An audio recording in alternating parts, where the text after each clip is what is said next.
মেরা বাপেরা, আমার নওজওয়ানেরা শুনে রেখে দেন, একটা ইহুদি ঘরের যুবক ছেলে আল্লাহ নবীকে ভালোবাসে, নবীকে মহব্বত করে, কিন্তু দ্বীন ইসলাম কবুল করেনি। আমার রাসূলকে ভালো লাগে, নবী যখনই বাইর হয় ওই যুবক নবীর পিছু পিছু ঘোরে, নবী যেখানে যায় যুবক নবীর পিছনে ঘোরে, নবীর সাথে থাকে। আল্লাহ নবী তাকে কখনো কিছু বলে না। যখন নবী মদিনা নববীতে ঢোকেন নামাজ পড়তে, যুবকটা কিন্তু আর ভেতরে যায় না, কেন সেই ইহুদি ঘরের ছেলে নবী পাকের জুতা মোবারকটাকে নিয়ে বুকে করে নিয়ে দাঁড়িয়ে থাকতো। যখনই নবী বেরোতেন যুবকটা অমনি নবীর কদমে জুতো লাগিয়ে দিত। আল্লাহ নবী নালায় শরীফ পরে আবার যেখানে যেত ওই যুবক পিছু পিছু ঘুরতো। এইভাবে 7 বছর কেটে গেছে, নবীর পিছনে ঘুরছে। হঠাৎ করে একদিন, 2 দিন 3 দিন এই যুবকটার কোনোদিন জুতো পরাচ্ছে না। 2-3 দিন কেটে যাওয়ার পরে সাহাবাদেরকে আল্লাহ নবী জিজ্ঞাসা করলেন, বাবা সাহাবারা, ওই ইহুদি ঘরের যুবক ছেলেটা আমাকে যে বড় মহব্বত করে, সে কয়েকদিন আসছে না, কি ব্যাপার? সাহাবারা বললেন, ইয়া রাসূলুল্লাহ, হাবিবাল্লাহ, ওই যুবকটা বড় বিমারে, বিছানা সজ্জিত হয়ে গেছে।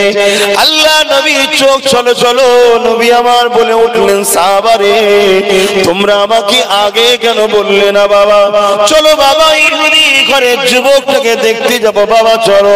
আল্লাহ নবী রওনা দিলেন, ইহুদির ঘরে চলে গেল, ওই যুবকের কাছে পৌঁছে গেল, যুবকের খোঁজ খবর নিতে লেগেছে।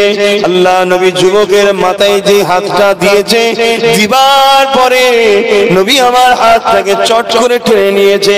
নিবার পরে নবী জবান মোবারক দিয়ে বলতে লেগেছে, বাবা তুমি 7 বছর ধরে আমার সাথে ঘুরেছো, আমাকে মহব্বত করো, ভালোবাসো, পিয়ার করো, আমি নবীও তোমায় মহব্বত করি, ভালোবাসি, পিয়ার করি। তবে বাবা আজকে দিনে একটা কথা বলি, বাবা দেরি করিস না, একবার পড়ে লা ইলাহা ইল্লাল্লাহ মুহাম্মাদুর রাসূলুল্লাহ। বাবা সময় বড় কম, দেরি করিস না বাবা, একবার পড়ে লে, আমি মুহাম্মদ জামিনদার হয়ে যাচ্ছি, তোকে আমি আল্লাহর জান্নাতে নিয়ে যাব। একবার পড়ে নে বাবা। এই কথাটা যেই বলেছে, ইহুদি যুবকটা তার বাপ মার মুখের দিকে তাকায়, আর নবী পাকের মুখের দিকে তাকায়, বাপ মার মুখের দিকে তাকায়, নবী পাকের মুখের দিকে তাকায়। বাপ বলতে লেগেছে, বাবা ছেলে দেরি করিস না, আমার দিকে কি তাকাচ্ছিস? আখরি পয়গম্বর মুহাম্মদ রাসূল যা বলছে জলদি করে পড়, জলদি করে পড়। ছেলেটা যে কলেমা পড়ল, লা ইলাহা ইল্লাল্লাহ মুহাম্মাদুর রাসূলুল্লাহ, কলেমা মুখ দিয়ে বেরিয়ে গেল, ছেলেটা ইন্তেকাল হয়ে গেল। এ যুবক শোনো, এই ছেলেটা জমিনের উপরে কতটা সম্মান জানো, এই ছেলেটার আল্লাহ পাকের কাছে কতটা মর্যাদা জানো, শুনে রেখে দাও। পৃথিবীর জমিনে যত বড় ওলি গৌস কুতুব আবদাল এসেছে, সমস্ত ওলি গৌস কুতুব আবদালদের থেকেও এই ছেলেটার মর্যাদা আল্লাহ পাকের কাছে বেশি হয়ে গেছে। কেননা এই ছেলেটা কলেমা পড়েছে নবীকে দেখে, এই ছেলেটা সাহাবী হয়ে গেছে। ইতিহাস বলে, বাবারা মাহারা এতিম এসে নবী আমার যখন মক্কা জমিনে গিয়ে মুশরিকদের বলেছিল, লা ইলাহা ইল্লাল্লাহ আনা মুহাম্মাদুর রাসূলুল্লাহ, ওই সময় মুশরিকদের সরদার আবু জেহেল, উতবা, সাইবা, বুলহাব আমার নবী পাককে এত কষ্ট দিয়েছিলেন, আল্লাহ নবীর সঙ্গে এত বেয়াদবি করেছিলেন। বাবারা মাহারা এতিম এসে নবী কানতে লেগেছে। এ যুবক শোনো, আল্লাহ নবী যখন দেখলো মক্কার মানুষেরা কেউ আমার নবী পাকের কথা শুনছে না, নবী আমার তখনই না নাই সত্য বার্তাকে নিয়ে এমন করে তায়েফের জমিনে চলে যেতে লেগেছে। নবী আমার রওনা দিয়েছে, তার আগে মক্কা সন্ত্রাস জালিম আবু জেহেল উতবা সাইবা এরা মক্কার জমিন থেকে গুপ্তচর পাঠিয়ে মদিনার সরদার ভ্রমণ করে তায়েফের সরদারদের কাছে খবরটা পাঠিয়ে দিল, মুহাম্মদ যাচ্ছে, মুহাম্মদ যা বলে সত্য বলে, কিন্তু মুহাম্মাদের দিকে যদি লোক চলে যায়, আমরা যে শয়তানের পূজারী, আমরা যে শয়তানের উপাসনা করি, আমরা যে ক্ষমতার জোরে মানুষকে শোষণ করি, আমরা যে ক্ষমতার জোরে নারীদেহ ভোগ করি, আমরা যে ক্ষমতার জোরে মানুষের অধিকার কেড়ে নিই, এটা বন্ধ হয়ে যাবে। তাই মুহাম্মদকে তায়েফের জমিনে ধোঁকা থেকে রক্ষা করো। এ যুবক তোমাদের কি দিল কাঁদে না? হায় রে আমার জিন্দেগিতে কোনোদিন যেন এমন কাজ না হয়ে যায়, ইসলামের ক্ষতিকারকের খাতায় আমার নাম না উঠে যায়। আমি নিজের ক্ষতি করেছি, নামাজ পড়ি না, আল্লাহর কাছে কাঁদবো, দয়াময় মাফ করবেন। যদি মাফ নাও করে, ঈমান যদি থাকে, আযাব খেটে জান্নাত একদিন পাবো। আমি রোজা রাখি না, ভুল করেছি নিজের, আল্লাহর কাছে কাঁদবো, ক্ষমা চাইবো, আল্লাহ পাক দয়া করে মাফ করে দেবে। যদি মাফ নাও করে, রোজা কাজা করার শাস্তি খেটে ঈমান যদি থাকে, একদিন একদিন জান্নাতে যাব। এ আমার তরুণেরা, যুবকেরা, নওজওয়ানেরা, বাপ মায়েরা, ছেলেগুলোকে শিক্ষা দিন, খবরদার ধর্মের যেন ক্ষতি না করে, এমন কর্মকাণ্ড যেন না করে যেটা ইসলামের ক্ষতি হবে, ইসলামের বদনাম হবে। কেননা নবী আমার অনেক কষ্ট করেছিলেন। আল্লাহ নবী যখন তায়েফের দিকে যেতে লেগেছে, মামুন করে তায়েফের জালিম সন্ত্রাসীরা, মুশরিকেরা, তারা ছোট ছোট বাচ্চাদেরকে খাদ্য দিয়ে, খাবার দিয়ে হুলিয়ে দিল। ওই যে লোকটা আসছে ও পাগল, নাউজুবিল্লাহ, ওকে ঢিল পাটকেল মারো। ছোট ছোট বাচ্চারা আল্লাহ নবীকে ঢিল পাটকেল মারতে লেগেছে। চারিদিক থেকে ঝাঁকে ঝাঁকে পাথর আসছে, নবী পাকের চেহারা মোবারকে লাগে, নূরের বদন থেকে খুন ঝরতে লেগেছে। আল্লাহ নবী একটাই কথা বলে, বাবারা, আমি নবী পাগল নয়, আমি নবী তোমাদের তো জাহান্নাম থেকে বাঁচাবার জন্য এসেছি।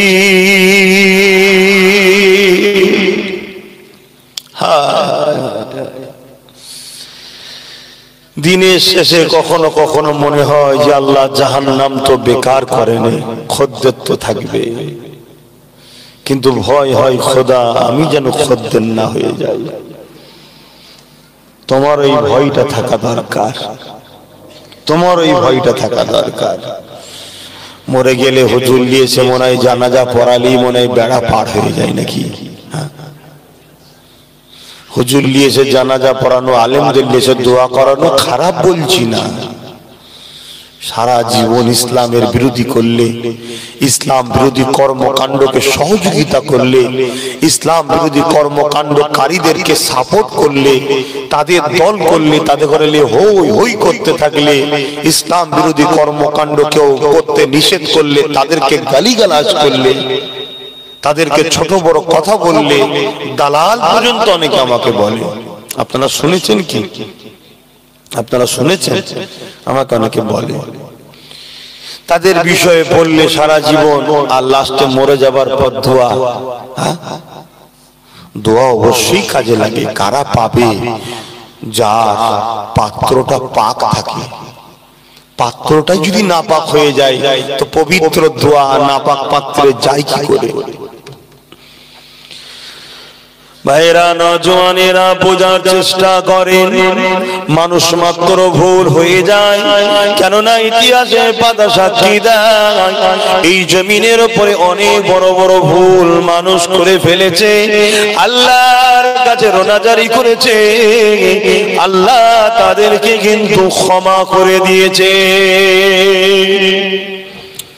কিন্তু আমার নবীর মেহনতের কষ্টের কাজে যদি তুমি পানি ফেলে দাও, আমার নবীর মেহনতের কষ্টের কাজকে তুমি যদি পোড়াগুলো দেখে তুমি সমাজে সেই যাত্রা ফাংশন মেলা জলসাকে কেন্দ্র করে বেহায়াপনা বেশরিয়াতি কাজ করতে থাকো, মনে রেখে দিও এর কিন্তু মাফের রাস্তা তুমি পাবে না, আল্লাহ তোমাকে সুযোগই দেবে না। কেননা তওবা তো ওই ব্যক্তি করতে পারে যাকে আল্লাহ তওবা করার সুযোগটা করিয়ে দেয়।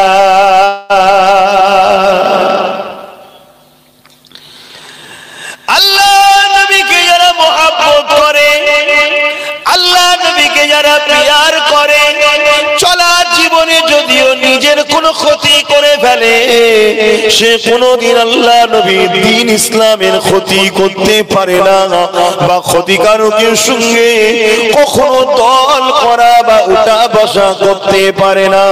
ইতিহাস তার প্রমাণ দিয়ে দিচ্ছে, শুনে রেখে দেন। যদি কেউ নিজের ক্ষতিও করে ফেলে, আল্লাহ তাকে বাঁচার ব্যবস্থা করে দেয়।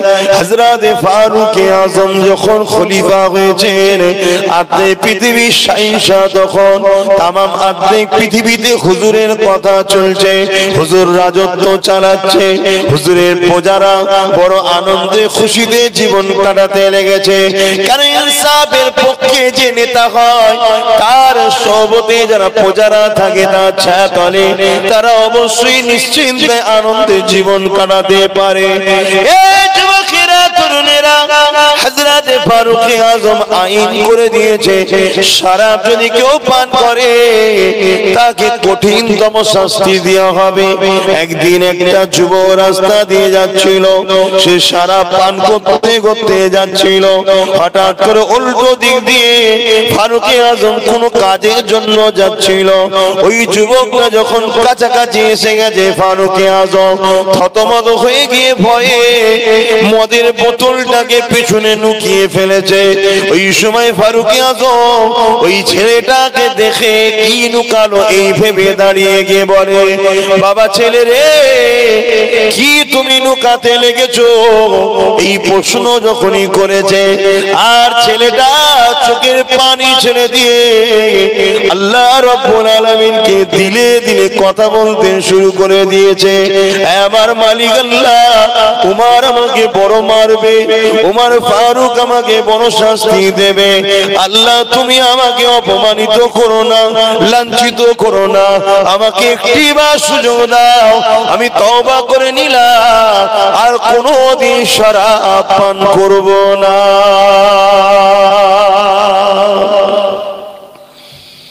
হযরত উমর ফারুক বলে, দেখো ছেলেটা দেখাতে লেগেছে, যখন দেখছে ওই শরাবের বোতলে দুধ রয়েছে, উমর বলছে, তুমি দুধ পান করছো, দেখো ঘাবড়ে গেছো কেন? যুবক বলে, হুজুর আল্লাহু আকবার, আল্লাহ আমাকে ক্ষমা করে দিয়েছেন, আপনি আমাকে শাস্তি দেবেন না। হুজুর এতে দুধ ছিল না, মদ ছিল, আমি তওবা করেছি, আল্লাহ কবুল করে আপনার হাত থেকে আল্লাহ আমাকে বাঁচাবার জন্য এটাকে শরাব থেকে দুধে পরিণত করে দিয়েছে।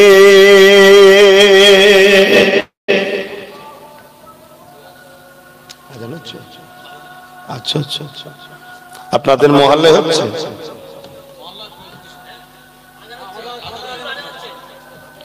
আচ্ছা জি জি, আপনি যান, আপনার দায়িত্ব আছে। এখানে একজন কাউকে রেডি রাখে, আপনি পড়াবেন নাকি? আচ্ছা তাই তো, আপনি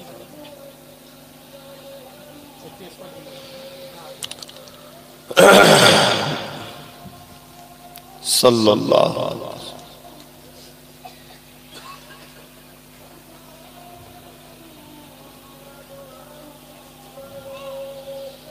সাল্লাল্লাহু আলাইহি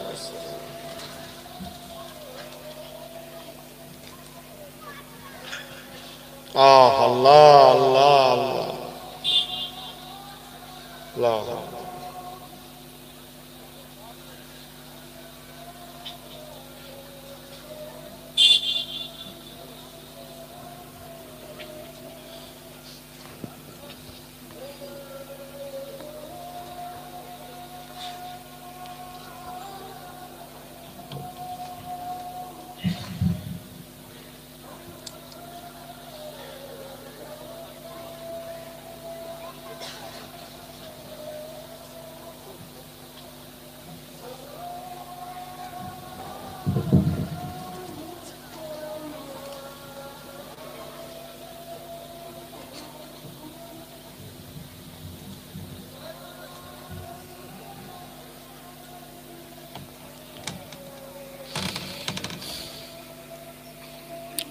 اللهم رب حاجة دعوة محمد إنك لا تغفر لا إله إلا الله. درود الشريف اللهم صل على سيدنا مولانا محمد وعلى آله.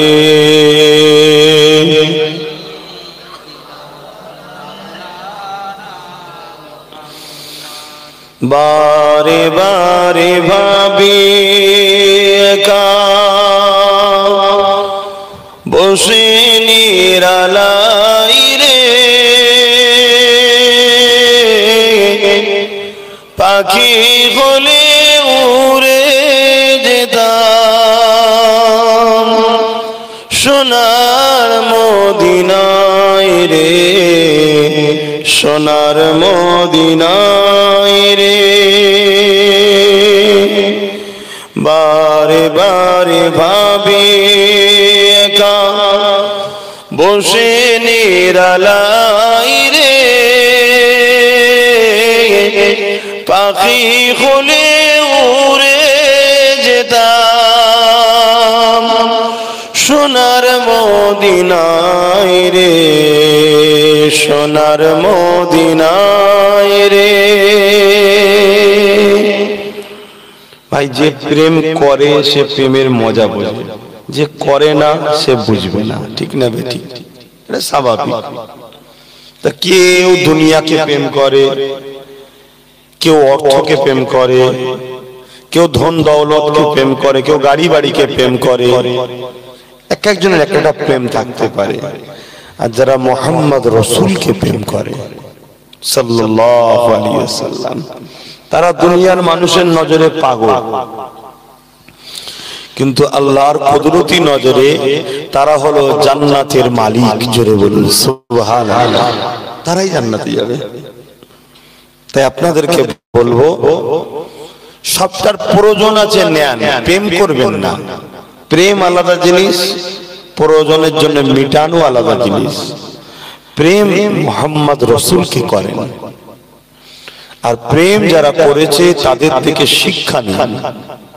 প্রেম কাকে বলে? গরম আগুনে বসিয়ে দিয়েছে, গরম আগুন জ্বলছে, বসিয়ে দিয়েছে, মুহাম্মদকে ছেড়ে দাও। কোমরের গোশত পুড়তে পুড়তে পুড়তে পুড়তে আগুন নিভিয়ে গেছে, ছাড়বো না। জোরে বলুন সুবহানাল্লাহ। আবার আগুন ধরিয়েছে, আবার বসিয়েছে। কোমরের আগুন পুড়তে পুড়তে পুড়তে পুড়তে গোশত কি খেয়ে ফেলছে, গোশত সিটে হয়ে গেছে, কোমরের গোশত শেষ হয়েছে, এবারে হাড়টা পুড়ে কালো সিয়া হচ্ছে। তথাপিও বলছে রাসূল ছাড়বো না। জোরে বলুন সুবহানাল্লাহ। প্রেম, প্রেম কাকে বলে? প্রেম কাকে বলে? ঘোড়ার সঙ্গে দড়ি বেঁধেছে, দুটো ঘোড়ার পায়ে, আর দুটো সাহাবীর পায়ে দড়ি বেঁধেছে, গরম মরুভূমির বালির উপরে অর্ধ উলঙ্গ করে ছড়া দিয়েছে। পিঠের চামড়া এখান থেকে ছিঁড়তে ছিঁড়তে ছিঁড়তে ছিঁড়তে ছিঁড়তে কাঁধের কাছে গিয়ে গুটিয়ে জড়ো হয়ে গেছে। ভাবছেন আপনারা, শুনছেন? ভাবুন, পাথর কোনা ঢুকে গেছে, বালি ঢুকে গেছে, গরম বাড়িতে শুইয়ে দিচ্ছে ওই অবস্থায়, বুকে ভারী পাথর চাপে নিঃশ্বাস নিতে পারে না। মুহাম্মদকে ছেড়ে দে, বলছে ছাড়বো না। জোরে বলুন সুবহানাল্লাহ। প্রেম। কেন এত প্রেম সাহাবারা নবীকে করেছে? কেন সাহাবারা জানেন এ জিন্দেগি আমার ক্ষণস্থায়ী, আজ আছে কাল নাই, চলে যেতে হবে। কিন্তু আমার রাসূল হলেন সেই আল্লাহর পাঠানো রাসূল। নবী যা বলেছে সত্য কথা বলেছে। আল্লাহ পাক দুনিয়া জমিনে আমাদেরকে পাঠিয়েছে কিছুদিনের জন্য।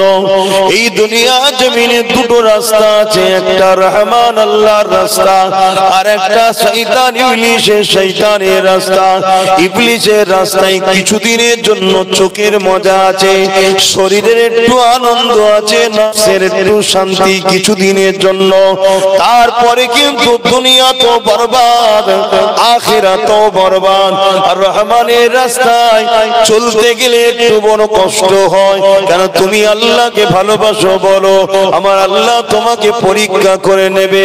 গরম বালিতে শোয়াবো, আমার প্রেম করবি কি বল? তুমি বলবি আল্লাহ গরম বালি তো দূরের কথা। ইব্রাহিম খলিলুল্লাহ বলল, আগুনে যদি একবার নয় 1000 বার ফেলে দাও, আগুনে 1000 বার পুড়বো, 1000 বার জান দেবে, 1000 বার বাঁচবো, আবার পুড়বো, তথাপি আল্লাহ আমি ইব্রাহিম তোমাকেই ভালোবাসবো।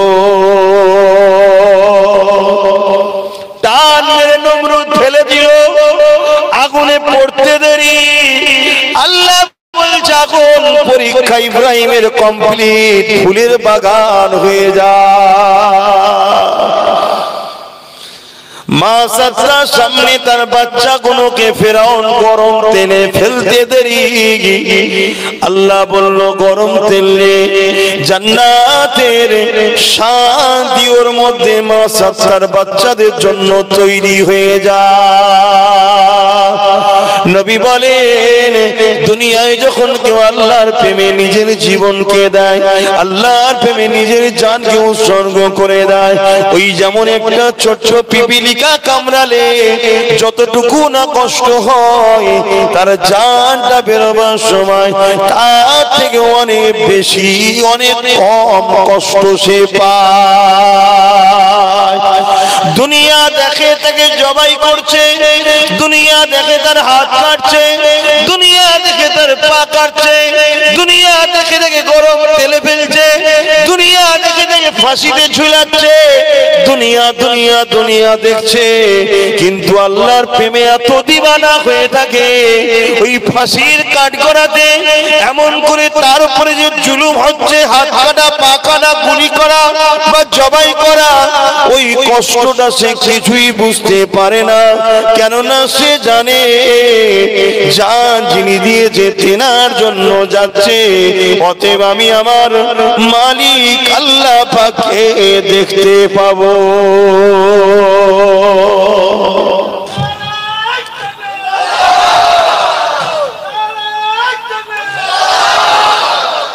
ভাই প্রেম যে করে সে বোঝে, না হয় বোঝানো যাবে না। তবে এই রাস্তায় যখন শুরু করবে, আল্লাহর রাস্তায় চলা যখন শুরু করবে, একটা ঝটকা কিন্তু আসবে পরীক্ষার। তবে আমার আল্লাহ তার বান্দা বুঝে ঝটকা দেয়। সাহাবাদেরকে যে ঝটকা দিয়েছে, ওই ঝটকা যেন আল্লাহ মাইনা দেয়, দিলে দিশেহারা হয়ে যাবো। তো অতি সত্য কথা।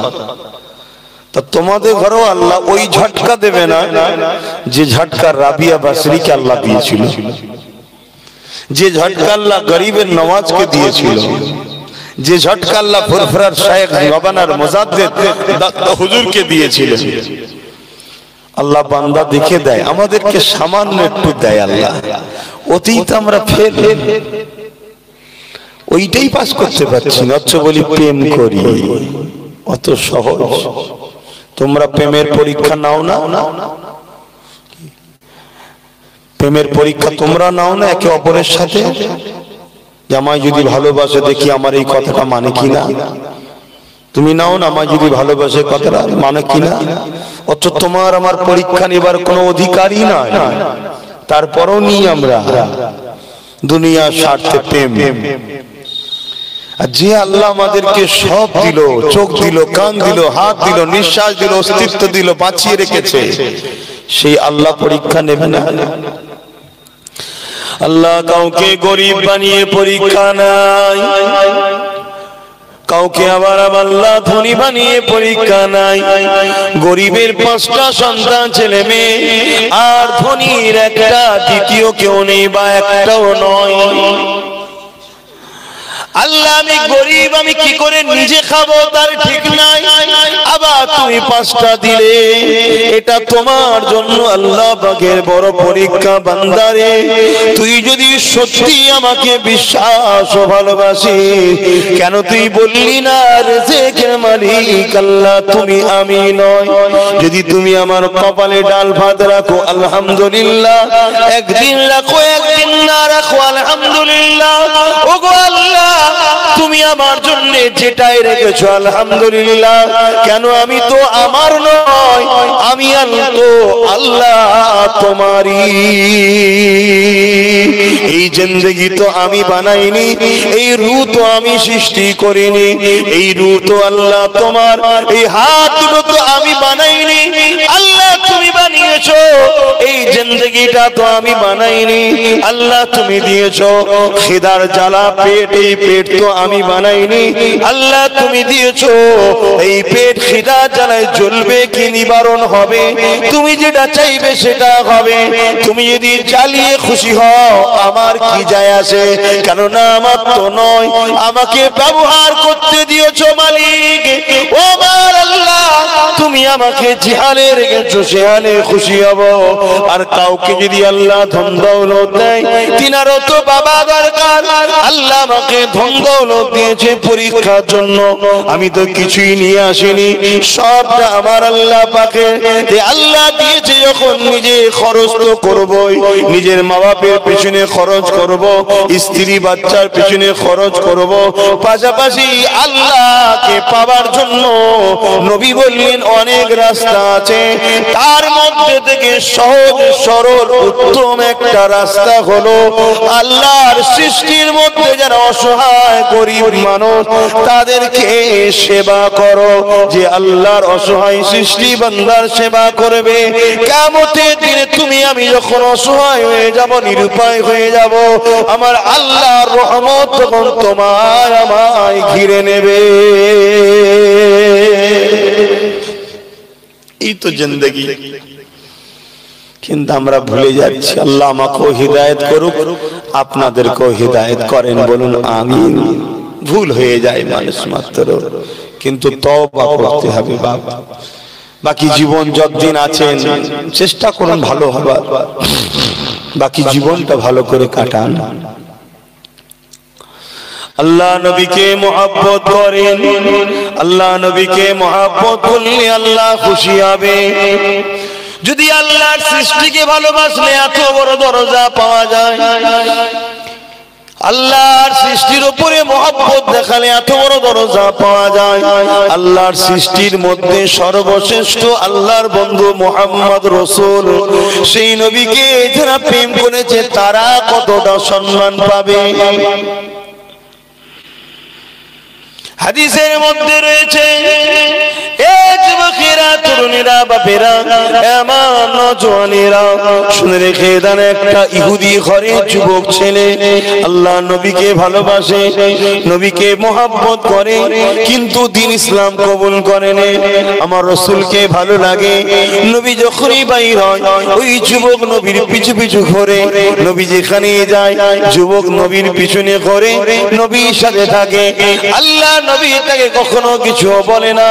যখন নবী মদিনা নববীতে ঢোকেন নামাজ পড়তে, যুবকটা কিন্তু আর ভেতরে যায় না। কেন? সেই ইহুদি ঘরের ছেলে নবী পাকের জুতা মোবারকটাকে নিয়ে বুকে করে নিয়ে দাঁড়িয়ে থাকতো।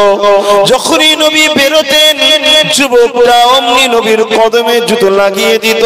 আল্লাহ নবী নালাইন শরীফ পরে আবার যেখানে যেত ওই যুবক পিছু পিছু ঘুরত। এইভাবে 7 বছর কেটে গেছে, নবীর পিছনে ঘুরছে। হঠাৎ করে একদিন, দুদিন 3 দিন ওই যুবকটার কোনদিন জুতো পরাচ্ছে না। 2-3 দিন কেটে যাওয়ার পরে সাহাবাদেরকে আল্লাহ নবী জিজ্ঞাসা করলেন, বাবা সাহাবারা, ওই ইহুদি ঘরের যুবক ছেলেটা আমাকে যে বড় মহব্বত করে, সে কয়েকদিন আসছে না, কি ব্যাপার? সাহাবারা বললেন, ইয়া রাসূলুল্লাহ, হাবিবাল্লাহ, ওই যুবকটা বড় বিমারে, বিছানা সজ্জিত হয়ে গেছে। আল্লাহ নবীর চোখ চলো চলো, নবী আমার বলে উঠে উঠলেন, সাহাবারে তোমরা আমাকে আগে কেন বললে না বাবা? চলো বাবা ইহুদি ঘরের যুবকটাকে দেখতে যাবো বাবা, চলো। আল্লাহ নবী রওনা দিলেন, ইহুদির ঘরে চলে গেল, ওই যুবকের কাছে পৌঁছে গেল, যুবকের খোঁজ খবর নিতে লেগেছে। আল্লাহ নবী যুবকের মাথায় যে হাতটা দিয়েছে, দিবার পরে নবী আমার হাতটাকে চট করে টেনে নিয়েছে। নিবার পরে নবী জবান মোবারক দিয়ে বলতে লেগেছে, বাবা তুমি 7 বছর ধরে আমার সাথে ঘুরেছো, আমাকে মহব্বত করো, ভালোবাসো, পিয়ার করো, আমি নবীও তোমায় মহব্বত করি, ভালোবাসি, পিয়ার করি। তবে বাবা আজকে দিনে একটা কথা বলি বাবা, দেরি করিস না, একবার পড়ে লা ইলাহা ইল্লাল্লাহ মুহাম্মাদুর রাসূলুল্লাহ। বাবা সময় বড় কম, দেরি করিস না বাবা, একবার পড়ে লে, আমি মুহাম্মদ জামিনদার হয়ে যাচ্ছি, তোকে আমি আল্লাহর জান্নাতে নিয়ে যাব। একবার পড়ে নে বাবা। এই কথাটা যেই বলেছে, ইহুদি যুবকটা তার বাপ মার মুখের দিকে তাকায়, আর নবী পাকের মুখের দিকে তাকায়, বাপ মার মুখের দিকে তাকায়, নবী পাকের মুখের দিকে তাকায়। বাপ বলতে লেগেছে, বাবা ছেলে দেরি করিস না, আমার দিকে কি তাকাচ্ছিস? আখরি পয়গম্বর মুহাম্মদ রাসূল যা বলছে জলদি করে পড়, জলদি করে পড়। ছেলেটা যে কলেমা পড়ল লা ইলাহা ইল্লাল্লাহ মুহাম্মাদুর রাসূলুল্লাহ, কলেমা মুখ দিয়ে বেরিয়ে গেল, ছেলেটা ইন্তেকাল হয়ে গেল। এ যুবক শোনো, এই ছেলেটা জমিনের উপরে কতটা সম্মান জানো? এই ছেলেটার আল্লাহ পাকের কাছে কতটা মর্যাদা জানো? শুনে রেখে দাও, পৃথিবীর জমিনে যত বড় ওলি গৌস কুতুব আবদাল এসেছে, সমস্ত ওলি গৌস কুতুব আবদালদের থেকেও এই ছেলেটার মর্যাদা আল্লাহ পাকের কাছে বেশি হয়ে গেছে। কেননা এই ছেলেটা কলেমা পড়েছে নবীকে দেখে, এই ছেলেটা সাহাবী হয়ে গেছে।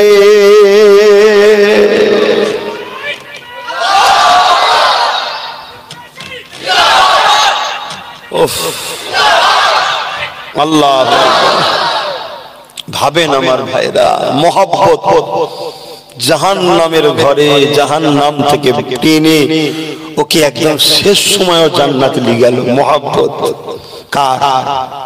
নবীর। আর মহব্বত কাকে বলে বোঝেন তো নাকি? হ্যাঁ, নবীর মহব্বত থাকবে, আর এজিদের দলে সাথ দেবো হোসাইনকে শহীদ করার জন্য। মহব্বত তো নাকি? এটা মুনাফিক। একে কি বলা হয়? মুনাফিক। নবীর মহব্বত থাকবে, আর নবী বংশের ছেলেদেরকে শরীফুল নসব দেখে গালিগালাজ করব। নবীর মহব্বত তো নাকি বিশাল মহব্বত। কেন? আমি তো নামাজ পড়ি। বাপ, হায় হায় হায়, মহব্বত রেখে যদি নামাজ পড়ো ওটা হবে ইবাদত। নবীর মহব্বত ছাড়া যদি নামাজ পড়ো ওটা বেকার, কিচ্ছু দাম নেই। কেন? আল্লাহ কারো নামাজের দিকে তাকিয়ে নেই, আল্লাহ কারো নামাজের মুখাপেক্ষী নাকি? মহব্বতের সাথে যদি নামাজ পড়ো, নামাজ তো পড়তেই হবে, কিন্তু শর্ত হলো মহব্বত রাসূলের উপরে ঈমান এনে, আর ঈমান নবীর মহব্বত আদব ও রাসূল বলে মেনে নেওয়া, এটাই হলো ঈমান। নবী বলছেন, শোনো বাবা, শরীফুল নসবকে মহব্বত করতে হবে, ওয়াজিব। ওয়াজিব বোঝেন? কি গো এ ওয়াজিব বোঝেন? কি ওয়াজ করব? ওয়াজিবই বোঝেন বলছি, হ্যাঁ কি না বলুন? ওয়াজিব হচ্ছে ফরজের পরে দরজা, কিন্তু শাস্তির দিকে ফরজ তরক করলে যা শাস্তি, ওয়াজিব তরক করলেও সেই শাস্তি, শাস্তির দিক দিয়ে। শরীফুল নসব করে মহব্বত করাটা হলো ওয়াজিব। শরীফুল নসব কারা বলতে পারবেন কেউ? জি, হ্যাঁ কি না বলুন? পরেশানে পড়ে গেছে নাকি? শরীফুল নসব হলো, মনে রাখবেন, এগুলো ভুলে যান কেন? শরীফুল নসব হলো নবীর বংশের সন্তান, সাহাবাদের বংশের সন্তান, এদেরকে সম্মান করতে হবে। যদি এরা শরিয়াত বিরোধী কোনো কাজ করে ফেলে, উলামাদের দায়িত্ব তাদেরকে আদবের সাথে, জনসম্মুখে নয়, নিরালায় তাকে সঠিক দিনটা ধরিয়ে দিতে হবে। যদি সে বলে যে না তোমার কথা মানতে রাজি নয়, তার থেকে মুখ ফিরিয়ে দিতে হবে, বিয়াদবি করা যাবে না। কেন? এ নবীর ও নবীর সাহাবাদের বংশের সন্তান। কেননা এদেরকে আঘাত দিলে নবী ও সাহাবারা কষ্ট পাবে। কিন্তু আজকে আমার কওমের একদল মানুষ দুনিয়ার বেঈমানদের জন্য আমাদের সঙ্গে ঝগড়া করছে, আছে না? নাই। দুনিয়ার বেঈমানদের জন্য ঝগড়া করছে আমাদের সাথে। যদি জানতাম দ্বীন ইসলামের পক্ষে দাঁড়িয়ে ঝগড়া করছে আলাদা কথা ছিল, তাও যাক বাবা, কিয়ামতের দিন না হয় আমাদের সামনে করা হবে যে দিনের স্বার্থে করেছে, তোমারও ভুল আছে ওরও ভুল আছে, তুমি ওকে ক্ষমা করে দাও, এ তোকে ক্ষমা করে দেবে, এরকম হবে কিয়ামতের দিনে। এমন কিছু কিছু ক্ষেত্রে হবে, দেখা যাবে সবটাই তার ভালো, আল্লাহ ওয়ালা লোক, কিন্তু একটা ছোট্ট কিছু কারো কাছে ভুল করে ফেলেছে, আমার আল্লাহ তাকে পছন্দ করে, কিন্তু একটা ভুল হয়ে গেছে, হক্কুন নাস একটা হয়ে গেছে, আল্লাহ তো মাফ করবে না। আর যার সাথে হক্কুন নাস হয়ে গেছে, দেখা যাচ্ছে সে বড় আসামি, বড় পাপী, তাকে আল্লাহ ধরে নিয়ে আসবে। তোমার তো অনেক পাপ আছে, জান্নাত যাওয়ার তো কোনো রাস্তা নাই, তুমি যদি আমার পিয়ারা বান্দাটাকে মাফ করে দাও, আমি তাহলে তোমায় জান্নাতে দেবো। কথা শুনছেন? সে তখন মাফ করে দেবে, জান্নাত যাওয়ার আশায় ওই ওসিলায় দুজনেই বেড়া পার হয়ে যাবে। জোরে বলুন সুবহানাল্লাহ। কিন্তু তুমি কার জন্য কার বিরোধী করছো? এগুলো বুঝতে হয়। তুমি কি দেখছো? তোমার নজরে, তোমার নজর অনুযায়ী তুমি ছোট জিনিস দেখছো, আমার নজরে আমি দেখছি আগামী দিন মসজিদ গুলোকে সব ভেঙে ফেলা হবে। 45,000-এর উপরে মসজিদকে লিস্ট করা হয়েছে ভাঙবে বলে, একটাকে শেষ করে দিল, আর একটার নামে মামলা। মামলা যখনই হবে চলো বিশ্বাসের উপরে খোঁড়া হবে। আমি দেখছি চোখের সামনে মাদ্রাসাগুলোকে বন্ধ করে দিবার প্ল্যান চলছে। শুধু ভেঙে ফেলা হচ্ছে তা নয়, মাদ্রাসার নামে মিথ্যা বদনাম দেওয়া হচ্ছে, ওখানে নাকি জঙ্গি তৈরি হয়।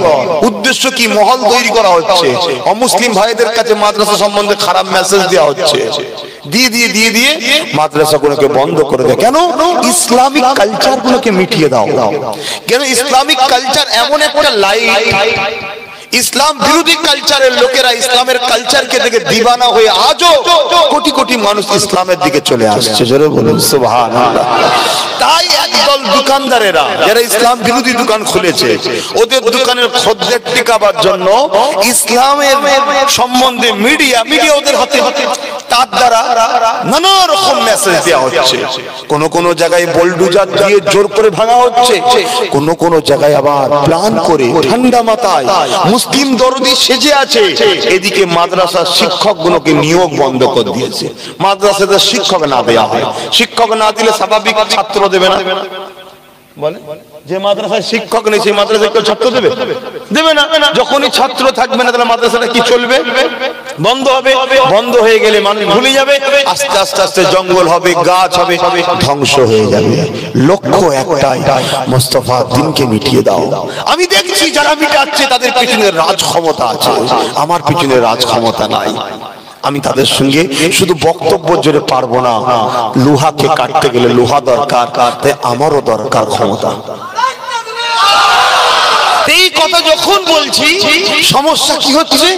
আমারই কওমের একদল ভাই, আমাদেরই ভাই, তাদের খেয়ে বা লোভে পড়ে বা শিক্ষার অভাবে বা আমি যত দূর দেখছি সেটা দেখতে পাচ্ছে না, না দেখার পরও মুনাফিক হয়ে আছে আমি জানি না, তারা তখন আমার বিরোধী শুরু করছে, আমাকে গালিগালাজ করছে, ছোট বড় কথা বলছে। আমি পারি, আল্লাহকে সাক্ষী রেখে বলছি, আমি পারি একটা বিরাট বড় সমাজে মুখামুখি মানে মুখোমুখি একটা ঝগড়া লাগাতে পারি, এত ক্ষমতা আছে আল্লাহ শকর। কিন্তু করছি না কেন? কেন করছি না? এটা প্রশ্ন তো নাকি? একটাই কারণ, আমার রাসূল নিষেধ করেছে। জোরে বলুন সুবহানাল্লাহ। আমার নবী নিষেধ করেছে, আমার নবী বলেছেন হিকমতে কাজ করো। কেন যত দিন যাচ্ছে তত দেখছি যারাই বিরোধী করেছিল তাদের মধ্যে থেকে বড় বড় অংশ আবার বেরিয়ে বেরিয়ে চলে আসছে। ঠিক না বেঠিক? সত্য কথা বলেন, ঠিক না বেঠিক? হ্যাঁ, কিছু মানুষ আসবে না আমিও জানি। কেন? খাতামাল্লাহু আলা কুলুবিহিম, যাদের অন্তরে আল্লাহ মোহর মেরে দিয়েছে। কিন্তু কিছু ভাই এখনো ভুলের মধ্যে আছে, তারা তো বেরিয়ে বেরিয়ে চলে আসছে, চোখ তো খুলছে না। সত্যি তো ফুরফুরা এসে বলছে, ভাইজান আপনাকে আমি গালি দিয়েছি, আমায় মাফ করে দেবেন। আমি বলছি কি গাল দিয়েছিস বল। সে তো লজ্জা করছে, কিন্তু শরিয়তের নিয়ম হচ্ছে যেটা বলেছেন সেটা বলতে হবে। এখানে আলেমরা রয়েছে, জানে যেটা বলেছেন ওটা বলতে হবে। যে আপনাকে আমি এই বলে গাল দিয়েছি, দালাল বলেছিস না, বাপ তুলেছিস না, মা তুলেছিস না, জাত তুলেছিস, বলতে হবে, বলে ক্ষমা চাইতে হবে। আমার শোনার পরে দিলটা কি লাগে, আমি কি সত্যি ক্ষমা করতে পারবো না পারবো না, ওটাও তো একটা ব্যাপার থাকে, ঠিক না? সে কিছুতেই বলতে চাইবে। আমি তখন তার মাথায় পিঠে হাত বুলিয়ে বললাম, আল্লাহ, মানুষ মাত্র ভুল করে, যাই বলে থাকুক, যাই বলে থাকুক, আমি একে মাফ করে দিলাম, তুমি দয়া করে একে মাফ করে দাও। বলুন আমিন। কেন? আল্লাহর সৃষ্টিকে মাফ করা, আমার নবী বলছে ইজ্জত কমে না, ইজ্জত বাড়ে। কেউ যদি মনে হয় মাফ করলে ইজ্জত কমে যাবে, আমি রাসূল বলছি আমার ইজ্জত থেকে তুমি নিয়ে যাও, আমি তোমার ইজ্জত দিয়ে দেবো। জোরে বলুন সুবহানাল্লাহ। তাই হিকমতের সঙ্গে আমার ভালোবাসার ভাইদের ঘরে বলবো, সবর করতে শিখুন, ধৈর্য ধরতে শিখুন। তবে হ্যাঁ, নিজের অধিকার দয়া করে কাউকে ছেড়ে দেওয়া নাম ইসলাম নয়। নিজের অধিকার দয়া করে কাউকে ছেড়ে দিবার নাম ইসলাম নয়। যাক, আমার মসজিদটা যদি ভেঙে দিয়ে অন্য কিছু করে, আরে এত দয়ার সাগর ছেড়ে দিয়েছে, ভেঙে দে, এর নাম কিন্তু ইসলাম নয়। কেন? এটা আপনার ইনসাফ, ওটা অধিকার। যখন আপনি ছেড়ে দেবেন, ওই মানুষটা কি হলো, মজা পেয়ে গেল, ও কালকে আরো কারো কিছু ভাঙবে, আরো কিছু ভাঙবে, ও অনেক বড় সন্ত্রাস তৈরি হবে। ও সন্ত্রাস বানাবার মূলে কিন্তু আপনি। কে? আপনি। আপনি যদি প্রথম দিনেই ওকে শক্ত হাতে ধরতেন, আমার অধিকার ছাড়া যাবে না, তাহলে কিন্তু ও কারোর উপর দ্বিতীয়বার জুলুম করার সাহস পেত না। তাহলে ওকে পাপ থেকে বাঁচিয়ে দিলেন আপনি। বুঝাবার জন্য বলছি, আমরা দু ভাই, আমাকে ছোট ভাইকে চেনেন তো, সবাই জানে, নওশাদ সিদ্দিকী। আলহামদুলিল্লাহ, বাংলার বুকে মানুষের জন্য, দেশের জন্য সে রাজনীতি করছে। অন্যায় করছে নাকি? যদি কেউ অন্যায় বলেন, কবিরা গুনাহ হবে। কেন? রাজনীতি করা ইসলামের একটা পার্ট, সে করছে। হ্যাঁ, ও যদি রাজনীতির নামে মানুষকে লোটে, জুলুম করে, অত্যাচার করে, অবশ্যই অন্যায়। আল্লাহ আমার ভাইকে অন্যায়ের হাত থেকে হেফাজত করে। বলুন আমিন। সেই দিকে যাবার আগে ওর পিছন থেকে বা হাত ধরে টেনে নেবার দায়িত্ব কিন্তু বড় ভাই হিসাবে আমার আছে। কথা ঠিক না বেঠিক? ও যদি কোনোদিন ভুল করে, আমার নজরে যদি আসে, আমার কানে আসে, আমি অবশ্যই ওকে ডাকবো, ডেকে বলবো এটা অন্যায়, তুমি এটা করবে না। যদি ও না শোনে, আমার কাছে একটাই প্রশ্ন, তুমি যদি তোমার ভাইকে ছাড়তে পারো, আমি তোমাকে ছাড়তে পারবো। কথা কিছু বুঝতে পারলেন না? তুমি যদি তোমার ভাইকে ছাড়তে পারো, আমি তোমাকেও ছাড়তে পারবো। তুমি যদি তোমার ভাইকে ছাড়তে না পারো, আমি তোমাকে ছাড়তে পারবো না। অতএব তোমার ভাই চাই তুমি অন্যায়টা করবে না। যদি তুমি করো, তোমার সঙ্গে আমার সম্পর্ক তাহলে নাই। কেন? আগে ভাই নয়, আগে আল্লাহ ও রাসূল। ঠিক না বে? ঠিক। আলহামদুলিল্লাহ, আশা করা যায় ভালো খানদানের, ভালো ঘরের ছেলে এবং যথেষ্ট শিক্ষিত উপযুক্ত ছেলে, তারপরও দোয়া দরকার আছে। তাই দোয়া করি আল্লাহ ওকে ন্যায়, সত্য, ইনসাফের উপরে কামিয়াবি দেন। বলুন আল্লাহুম্মা আমিন। অন্যায়ের দিকে যেন না চলে যায়, ভুলের দিকে যেন না চলে যায়, মানুষের যেন ক্ষতি না করে। বলুন আল্লাহুম্মা আমিন। আমি যে কথা বলছিলাম, ধরুন আমার ছোট ভাই, আমি বড়, এখন আমার আব্বার একদিকে জমি আছে, আমি ধরুন 15 কাঠা নিলাম, ওকে 5 কাঠা দিলাম। 20 কাঠা এক বিঘে তো, আমি ধরুন 15 কাঠা নিলাম, ওকে 5 কাঠা দিলাম। ও ও যদি কেন আমি বড়, আমি ওর উপরে জুলুম করছি, নিয়ে নিয়েছি জোর করে, ও যদি নত হয়ে আমার এই অন্যায়ের প্রতিবাদ না করে, ও আল্লাহর কাছে ধরা পড়বে। শুনছেন না শোনেন? কেন? ও নিজে তো ক্ষতি করলো, ও চুপ থাকার জন্য আমিও ক্ষতিকারক হয়ে গেলাম। ও যদি জোর করে ওর হকটা আদায় করে নেয়, অর্থাৎ 10 কাটা ওর পাওনা, কমসে কম আমি ভাইয়ের হক মারা থেকে বেঁচে গেলাম। এই জন্য বলা হয়েছে শরিয়াতে, হককে তোমাকে নিতেই হবে, হককে ছেড়ে দেওয়া ইসলামের কাজ নয়। কারো হক মেরে খাওয়া যেমন হারাম, নিজের হক কেউ লুটছে তুমি চুপ থেকে সরে যাবে, এটাও তেমন ইসলামের নিষেধ। তাই আল্লাহ আমাদের সকলকে বোঝার তৌফিক দেন, বলুন আল্লাহুম্মা আমিন। সংক্ষেপ সময়, শীতের বেলাগুলো না একদম সময় থাকে না, নামাজের ব্যাপার আছে। আমি সামান্য কিছু কথা বললাম, বীজখানে একটু আমার ভাইয়ের কথাটাও এসে গেল, একটু আলোচনা করলাম, খারাপ লাগলো নাকি গো? একটু হ্যাঁ কি না বলুন না। আরে খারাপ লাগে সেটাও বলবেন যে হ্যাঁ আব্বা নওশাদ সিদ্দিকী ও রাজনীতি করে পচে গেছে, ও হারাম হয়ে গেছে, ও আর মুখে তোলা যাবে না। সব বেটা রাজনীতির সঙ্গে জড়িয়ে বসে আছে, কেউ খড় খাই না, খড়ে যে গা ঘষে, বোঝেন না? বলবো বলবো শুনবেন? হ্যাঁ, আজকাল বিয়ে হলে কি লাই জানেন একটা, বলুন বলুন বলুন। এখন হজ করে এসছে হাজি সাহেব, মানুষ ডাইরেক্ট তো বলতে পারছে না, ও সেটিং করে রেখেছে, সব কথাবার্তা পছন্দ হয়ে গেলে আমার খোঁজ করলে বলি মসজিদে আছে, উনি আগে থেকে যে মসজিদে ঢুকে বসে আছে, তাসবিহ পড়ছে, সুবহানাল্লাহ সুবহানাল্লাহ সুবহানাল্লাহ সুবহানাল্লাহ বিহামদি সুবহানাল্লাহিল আযীম। এখন আসে কেন, এখন আসে কেন? তারপরে যে মেয়ের বাপ সব যে হাজির হয়েছে, সাথী সঙ্গীরা, কি গো সব কথাবার্তা হয়ে গেল, আপনি না থাকলে হয়? আরে আমার কি প্রয়োজন আছে, আমার তো বয়স হয়ে গেছে, আমি দোয়া করছি, আমি দোয়া করছি, ছেলে ছোকরাটা সব আছে তো না, একটু লেনদেনের ব্যাপার আছে, তওবা তওবা তওবা লা হাওলা ওয়ালা কুওয়াতা, লেনদেনের কথা বলতে আছে, লেনদেনের কথা বলতে আছে। বলেই বলছে উপারা থেকে একটা মেয়ের বাপ এসেছিল, আমার ছেলেকে পছন্দ হয়েছে, ওই মোটরসাইকেল দেবে বলছিল। আজকে দিনে বলেন এই ঠান্ডায় মোটরসাইকেলে ঘোরা কত কষ্ট, তারপরে পানি টানি হলে ভিজে যাবে, তার মানে কি ও খড় খায়নি, খড়ে গা ঘষছে, 4 চাকা হলে ভালো হয়। এরকম সমাজে সবাই জড়িয়ে বসে আছে, সবাই জড়ালে সমস্যা নেই। নবী বংশের ছেলে নেতৃত্ব দিতে নেমেছে, কিছু মানুষের কষ্ট হচ্ছে, আল্লাহ তাদেরকে হেদায়েত করেন, হেদায়েত করেন, হেদায়েত করেন। হেদায়েত কপালে না থাকলে আল্লাহ ওই রাস্তার কাঁটাগুলোকে সরিয়ে দেন, বলুন আমিন। ভাই, তবে রাসূলের একটা হাদিস আপনাদের ঘরে শুনিয়ে দিয়ে যাই। হাদিসটা হলো মিশকাত শরীফের হাদিস, আব্দুল্লাহ ইবনে উমর থেকে রায়াত।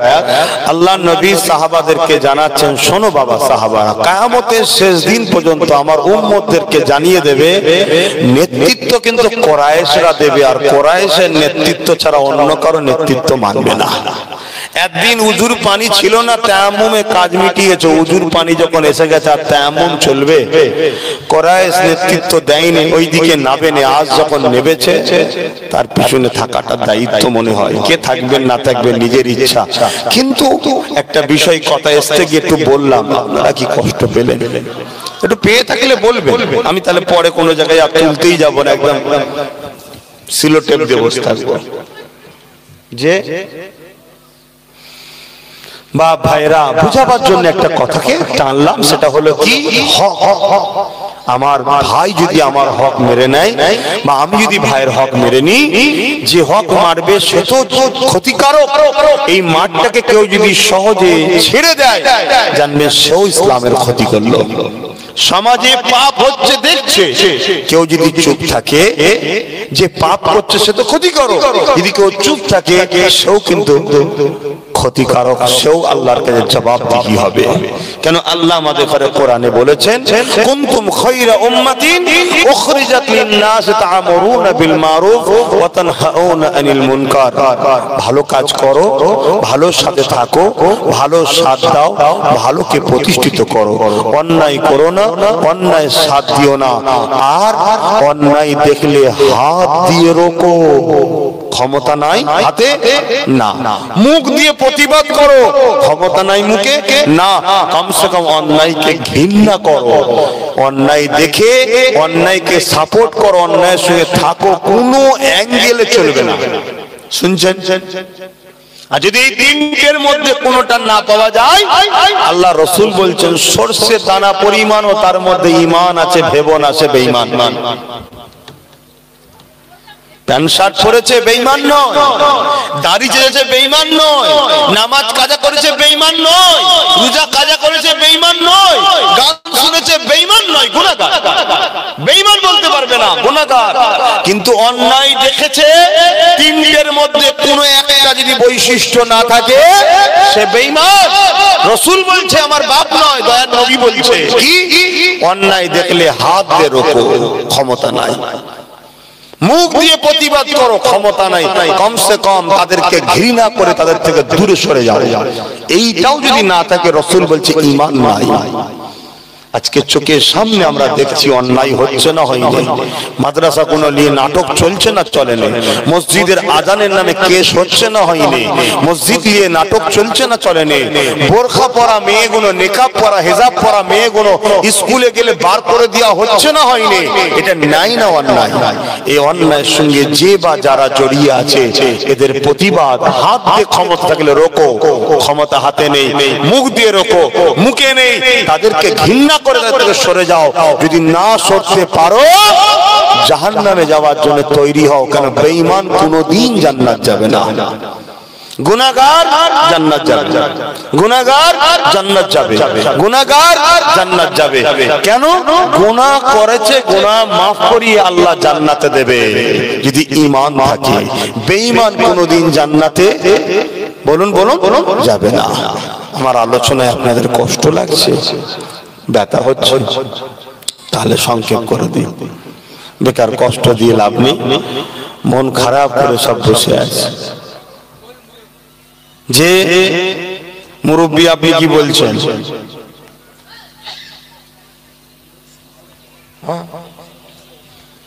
সময় আছে? 4:10 হয়ে গেছে, দোয়া করতে হবে, সালাম পড়তে হবে, তারপরে রেডি হতে হবে। আবার কি বলবো? অন্যায়ের পক্ষে ন্যায়ের বিরুদ্ধে? অন্যায়ের পক্ষে ন্যায়ের বিরুদ্ধে বলবো তো? বলছে জি। কি বলবো? মদ খাওয়া জায়েজ, সুদ খাওয়া জায়েজ, গাঁজা খাওয়া জায়েজ, জিনা করা জায়েজ, খুন করা জায়েজ, লুটা জায়েজ, দেশ বিরোধী করা জায়েজ, এই বলবো তো নাকি? নামাজ কাজা করা যায়, রোজা কাজা করা যায়, হজ না করা যায়, এটা বলবো? মানুষকে জুলুম করা যায়, এতিমের মাল ঝেড়ে খাওয়া যায়, বিধবাকে কষ্ট দেওয়া যায়, বিধবার মাল ঝেড়ে খাওয়া যায়, মা বাপকে বৃদ্ধাশ্রমে দেওয়া যায়, এটা বলবো? এটা যদি না বলি তাহলে কি বলবো? নাজায়েজ বলবো? নাজায়েজ বললেই তো কষ্ট হচ্ছে। তবে কার কষ্ট কার ভালো ওটা তো বড় বিষয় নয়।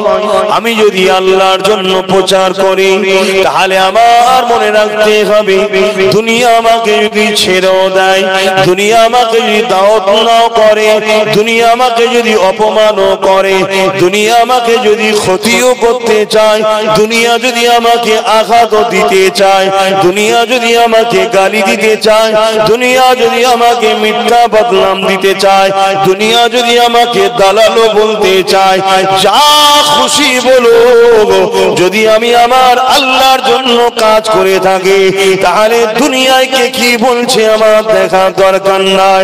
আমি তো আল্লাহর খুশির জন্য বলবো, তাহলে আমাকে হক কথা বলে যেতে হবে। আমি আল্লাহর খুশির জন্য মানুষের সেবা করব, আমি আল্লাহর খুশির জন্য রাষ্ট্রের সেবা করব, আমি আল্লাহর খুশির জন্য বিধবার অধিকার অধিকার দেবো, আমি আল্লাহর খুশির জন্য এতিমকে সাহারা দেবো, আমি আল্লাহর খুশির জন্য অসহায়ের মাথায় হাত বোলাবো। কেননা নবী আমার জানিয়ে দিলেন যে এতিমের মাথায় হাত বুলিয়ে দেয় সে যেন আমি মুহাম্মদ আমার মাথায় হাত বোলালো। কিন্তু আজ এতিমকে ভালোবাসতে গেলে এক শক্তিশালী হাত আমার হাতকে ভেঙে দিবার প্ল্যান করছে।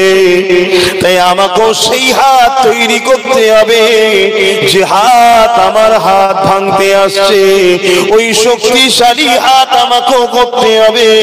তবেই তো আমি এতিমকে সাহারা দেব, তবেই তো আমি মদকে বন্ধ করব, তবেই তো আমি জেনা বন্ধ করব, তবেই তো আমি সমাজে লুটা বন্ধ করব, তবেই তো আমি সমাজে ডাকাত কোনকে ধরে ধরে জেলে ভরব, তবেই তো আমি সমাজে ন্যায় ইনসাফ প্রতিষ্ঠিত করব।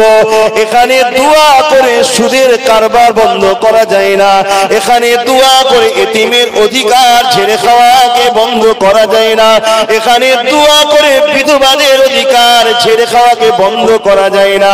দোয়া যেমন দরকার আছে, প্র্যাকটিক্যাল নেবে কাজ করে যে জায়গায় বসলে গরিব অধিকার যারা লোটন করে তাদেরকে রুকা যায়, ওই জায়গাতে যাবার নাম ইসলাম।